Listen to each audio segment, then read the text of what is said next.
ဟုတ်ကဲ့မင်္ဂလာပါပဲကျွန်တော်ဇင်မထက်ပါမနေ့ကလောက်ကရဲ့သတင်းထုတ်ပြန်ချက်နဲ့ပေါ့ပတ်သက်ပြီးတော့ဗောနော်ဒီစစ်ပေးချောင်းပြည်သူတွေပြီးကြချင်းကျွန်တော်မြန်မာနိုင်ငံ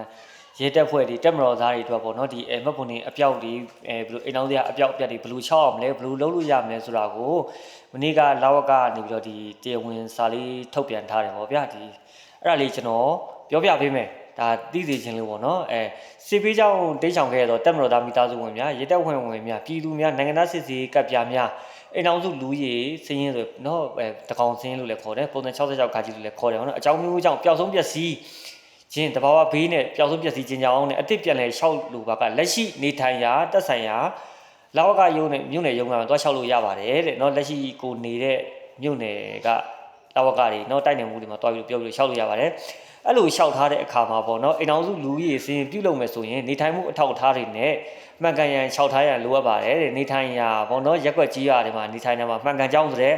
ရက်ွက်ကထောက်ခံချက်နော်ပြီးရချင်းရဲစခန်းထောက်ခံချက်ပေါ့ဗျာအဲ့ဒါကြီးလိုမယ်ပြီးရချင်းကိုတို့အထောက်အထားတွေမှတ်ပုံနဲ့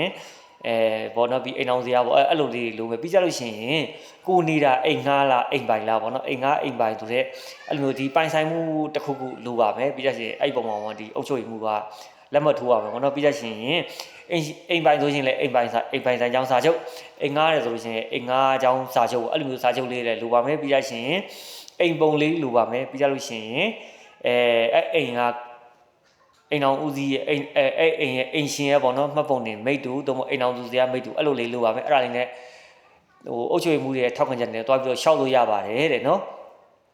ဒီလိုလျှောက်ထားတဲ့အခါမှာသက်ဆိုင်ရာမျိုးနယ်လောက်ကရုံးပဲလာရောက်လျှောက်ထားသူနိုင်ငံသားစစ်ဆေးကပ်ပြနဲ့အိမ်အောင်စုဝေဥယျာဉ်စင်းရင်ကိုပေါ့နော် electronic စနစ်နဲ့မှတ်ပုံတင်ထားတဲ့အချက်လက်တွေနဲ့တိုက်ဆိုင်စစ်ဆေးပြီးတော့ EID စနစ်နဲ့အခုသာကမှတ်ပုံတင်ပဲဖြစ်အိမ်အောင်စရာကိုပဲဖြစ်သူတို့ရဲ့အချက်လက်နဲ့တိုက်ဆိုင်စစ်ဆေးလိုက်ရင်ဒါအတူလားအစ်စ်လား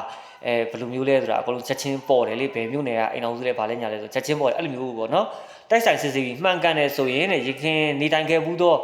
လာဝကမြို့နယ်နဲ့ချိတ်ဆက်ပြီးနိုင်ငံသားစစ်ဆေးကပ်ပြအိမ်အောင်စုစင်ရရှိရေးပေါ့လူရည်စင်ရရှိဆောင်ရွက်ပေးတော့မှာဖြစ်ပါတယ်ဆိုတော့ကြတော့သူဒါဆိုလိုချင်တာပေါ့နော်ဒီအိမ်အောင်စရာလှုပ်ချင်တာပဲဖြစ်ဒီမှတ်ပုံနဲ့လှုပ်ချင်တာပဲဖြစ်တက်ဆိုင်ရာမြို့နယ်လာဝကတွေကိုတွားပါတွားပြီးရှင်ပြောပြီးရင်သူတို့ကနေရုံချင်းချင်းအဲ့လိုမျိုးချိတ်ဆက်ပြီးတော့ဆောင်ရွက်ပေးမယ်ပေါ့ဗျာပြောချင်တာဒီအိမ်အောင်စရာပုံစံ30တွေသူများပုံစံ30လို့လည်းပြောတယ်ပုံစံ30မရှိလို့ရှိရင်လည်းကျွန်တော်ညှိနှိုင်းပဲဖြစ်နီးနေပဲဖြစ်အဲ့လိုမျိုးလုပ်လို့ရတယ်လို့ဒါကတော့ပြောတာနော်အကယ်၍ပေါ့နော်ဒီနေတိုင်းဟိုပါဘူးနော်ဆောက်ရွက်အကယ်၍ပေါ့နော်လျှောက်ထားသူတွေဒီတဲ့နေတိုင်းအရက်အိမ်အောင်စုလူတွေစင်းနဲ့နိုင်ငံသားစီစီကပ်ပြမရှိခဲ့ဘူးဆိုရင်9ဦးကော်မတီနဲ့တေချာစီစစ်ပြီးတော့နိုင်ငံဥပဒေအရဒီလောက်ကဥပဒေကညီညွတ်တယ်ဆိုလို့ရှိရင်လည်းအဲ့ဒါကြီးထုတ်ပြီးတော့မှာပါတဲ့ဒါကတော့လောက်ကသတင်းထုတ်ပြန်တာပါ